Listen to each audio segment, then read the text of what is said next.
পূর্ব দিকে এবং পশ্চিম দিকে মুখ ঘোরানোর মধ্যে কোনো কল্যাণ নাই। আসল কল্যাণ হলো আল্লাহর উপরে পূর্ণ আস্থা এবং বিশ্বাস আছে নাই কথা বলেন ঠিক কিনা? এই জালেম সরকার ক্ষমতা এসে সর্বপ্রথম আল্লাহর উপর পূর্ণ আস্থা এবং বিশ্বাসকে তুলে দিয়ে 16 কোটি মুসলমানদের ইমানের শেকড় কেটে দিয়েছিল। কথা বলেন ঠিক কিনা? নিষ্পাপ কোমলমতি ছাত্রদেরকে এই জালেমরা নির্বিচারে গুলি চালিয়েছে, মানুষদেরকে নির্মম ভাবে এই আয়না ঘরে বন্দিকে মেরে ফেলা হয়েছে। কথা বলেন ঠিক কিনা? বিশ্ব ইসলামী আন্দোলনের সিপাহ সালাহ, জামানার মুজাদ্দেদ আলী আহসান মুজাহিদ, মতিউর রহমান নিজামী, আল্লামা দেলোয়ার হোসাইন সাইদির মতো জামানার মুজাদ্দেদদেরকে এই জালেম সরকার নির্বিচার এবং অন্যায় ভাবে ফাঁসি দিয়ে হত্যা করেছিল। চিৎকার মেরে বলেন কথা ঠিক কিনা? এই কথা যদি ঠিক হয়ে থাকে, মুসলমানের আজকে সিদ্ধান্ত নিতে হবে টেকনাফ থেকে তেতুলিয়া, রূপসা থেকে পাথুরিয়া আল্লাহর জমিনে আল্লাহর আইন কায়েম করার জন্য আমাদেরকে চেষ্টা করতে হবে। কথা বলেন ঠিক কিনা? তাই আল্লাহর জমিনে আল্লাহর আইনকে কায়েম করার জন্য কারা কারা প্রস্তুত আছেন? দু হাত তুলে আল্লাহকে দেখান। লিল্লাহি তাকবীর, আল্লাহু আকবার। পানি নিয়েছে আল কোরআনে আলো, পানি আনতে বলেন তো। নারায়ে তাকবীর। ভাই আসলে এইভাবে মাহফিল হয় না। কিছু লোক দাঁড়িয়ে সাপের খেলা, সার্কাস খেলা দেখতেছেন, কিছু লোক মাঝখানে জায়গা ফাঁকা রাখছেন। মানে কেন জানি আমার সাথে এই জিনিসটা হয় কেন? মানে ছোট বক্তা দেখে মনে করছে এই বক্তা আর কি বলবে, বক্তার চেহারা দেখে অনেকে পালাচ্ছে। আপনাদের দোয়ায় গোটা বাংলাদেশ সহ মুম্বাই, আসাম, ত্রিপুরা, পশ্চিমবঙ্গ, গোটা বাংলাদেশে যাওয়া আসছে খুব দ্রুত। বাংলাদেশের পড়ালেখা শেষ, আমি মিশরে যাচ্ছি জামিয়া আল আজহার বিশ্ববিদ্যালয়ে পোস্ট গ্রাজুয়েশনের জন্য। তো সুতরাং আসলে একটা কথা আছে না, বিড়াল ছোট হোক বা বড় হোক, মানে ইঁদুর ধরতে পারি কিনা এটা হলো আসল কথা। যেহেতু মানিক ভাই রংপুর থেকে দাওয়াত করে নিয়ে এসেছে, তাই কিছু আলোচনা আজকে হবে। আপনারা কি রাজি আছেন? যদি আপনারা শুনতে চান আমি বলবো, আর যদি না চান আমার কোনো দুঃখ নাই, আমি বলবো না। নাকি আপনারা ভয় পান? কথা বলেন, এখনো ভয় পান নাকি? এই ফখরুল সাহেবের এলাকা ঠাকুরগাঁয় নাকি আশপাশ কেউ কাউয়া কাদেরের মতো লোকজন এখানে অবস্থান নিয়েছে? আছে? জোরে বলে আছে? না থাকলে আপনারা কথা বলেন না কেন? কথা বলেন। কেউ আছে নাকি আশপাশ? ওই একটা গান শুনেছিলাম, ভালো হয়ে যাও মাসুদ তুমি এ কথাকে বলবে আর, পালিয়ে গেছে কাউয়া কাদের কে জানে কি খবর তার। ভালো হয়ে যাও, বলেন ভালো হয়ে যাও মাসুদ তুমি এ কথাকে বলবে আর, পালিয়ে গেছে কাউয়া কাদের কেউ জানে কি খবর তার। ভালো হয়ে যাও। ফখরুল সাহেব আপনার বাসায় কাউয়া কাদের গেছেনি, ঠাকুর গায়ের ভাষায় আপনি থাকতে তারে দিছেননি। আপনাদের ঠাকুর গায়ে কি কেউ আছে নাকি?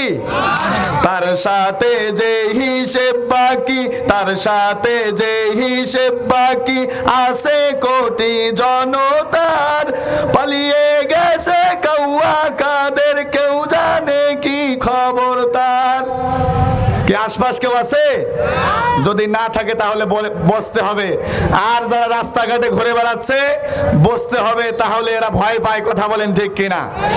আমার ভাইরা, মা এবং বোনেরা, আর লম্বা করব না, ভালো করে কান লাগান। তামাম দুনিয়ার প্রায় আমি গুনাহগার পাপাচার অনলাইন অফলাইন থেকে তামাম দুনিয়ার 50 খানা তাফসীর গ্রন্থ পড়ার সুযোগ এই গুনাহগারকে, এই অধমকে আল্লাহ দিয়েছে। সেখান থেকে নুবাবুন নুকুল, ফিয়াসবাবিন নুজুল, আল্লামা জালালউদ্দিন সুয়ুতী রহমাতুল্লাহ আলাইহির বিখ্যাত একখানা তাফসীর গ্রন্থ। এই তাফসীর গ্রন্থ থেকে আমি কিছু কথা বলবো, ভালো করে তাকান। আল্লাহর নবী মুহাম্মদুর রাসূলুল্লাহ, জোরে বলেন সাল্লাল্লাহু আলাইহি ওয়াসাল্লাম, ওয়াসাল্লাম, এই নবী আমাদের নবী কত বড় একজন নবী, আঙ্গুলটা যদি উঁচু করেছেন আকাশের চাঁদ পর্যন্ত দ্বিখণ্ডিত হয়ে গেছে, জোরে বলেন সুবহানাল্লাহ। জমিন থেকে যদি পা উঁচু করেছেন সেই পা আরশ আজিম পর্যন্ত পৌঁছে গেছে। তিনি যাহা বলেছেন পৃথিবীবাসীর জন্য তা হালাল হয়ে গেছে। এই রাসূল, এই বিজ্ঞানী মানুষ তাকে নির্যাতন করলো জনমের মতো, কারণ কি?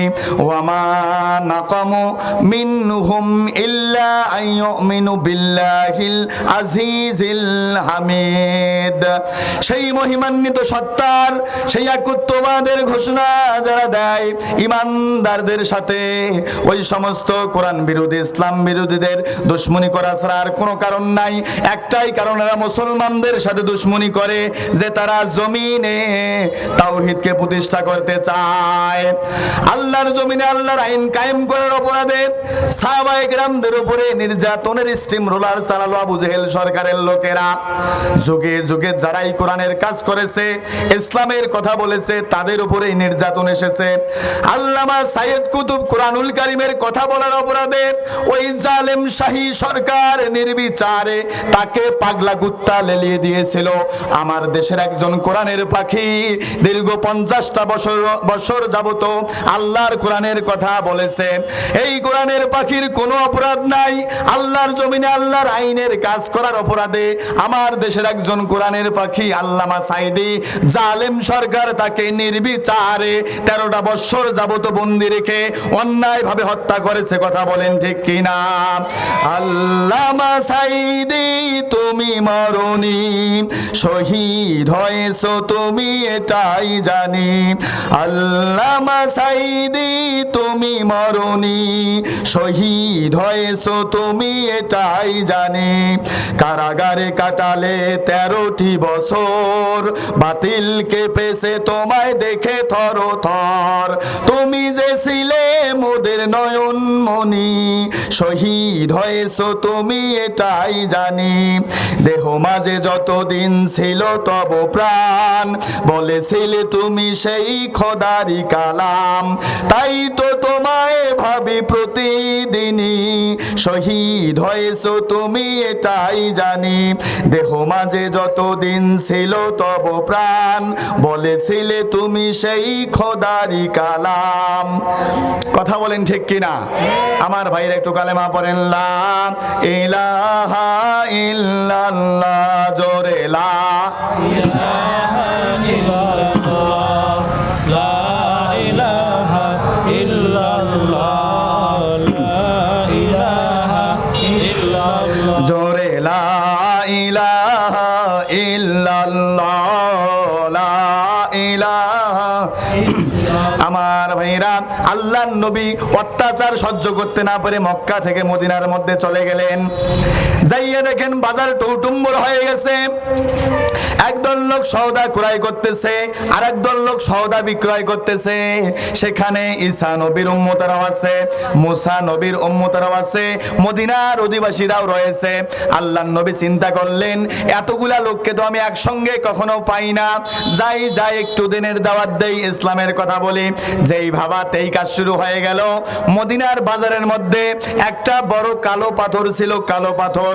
সেই কালো পাথরের উপরে দাঁড়িয়ে আল্লাহর নবী ঘোষণা দিলেন, ইয়া আইয়ুহান নাস তালাউ ইলাইয়া কুলু লা ইলাহা ইল্লাল্লাহু তুফলিহুন। হে মদিনার লোক সকল, আমি তোমাদেরকে একটা দাওয়াত দেব।